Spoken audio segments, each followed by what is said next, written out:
Suivre Jésus-Christ jusqu'à la fin. De nos jours, frères et sœurs, comme au temps du Seigneur Jésus, beaucoup de gens aiment s'engager à suivre le Seigneur. Plusieurs veulent devenir des disciples.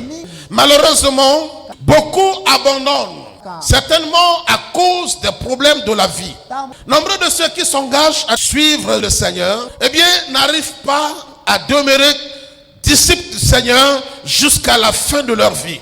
Alors que la volonté de Dieu, c'est de voir tous ceux qui s'engagent à suivre le Seigneur, à demeurer fidèles et à suivre le Seigneur jusqu'à ce qu'il revienne. Frères et sœurs, ce matin, parmi la multitude des stratégies qu'il faut mettre en place, nous en notons deux. La première chose, si nous voulons demeurer fidèles à Dieu jusqu'à la fin de notre vie, alors il faut faire toujours de Jésus la priorité de notre vie. Oui, frères et sœurs, suivre le Seigneur demande beaucoup d'engagement, mais surtout de le placer à la place prioritaire. Cherche premièrement le royaume de Dieu. La deuxième chose, il doit occuper la première place avant toutes nos relations, même avec notre famille. Beaucoup de disciples veulent suivre le Seigneur, mais parfois à cause de l'amour de la famille ou de leur relation, Jésus n'a plus de place dans leur vie.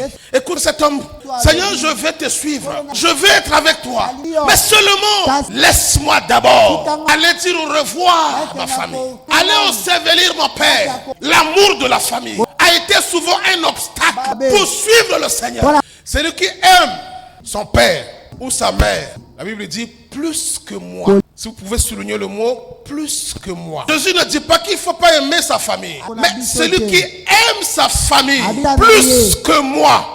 Et il conclut pour dire il n'est pas digne. Ça veut dire quoi, frères et sœurs? Si ton amour pour ta femme, pour tes enfants, pour ta mère, pour ton père est au-dessus de l'amour que pour aller pour Dieu, tu n'es pas digne. Laissez Jésus passer avant toutes nos activités. Nous sommes souvent préoccupés par nos activités, qu'elles soient commerciales, professionnelles. Il faut laisser le Saint-Esprit conduire notre marche, la marche avec le Seigneur. Pour terminer, la vie chrétienne est un combat, est une lutte.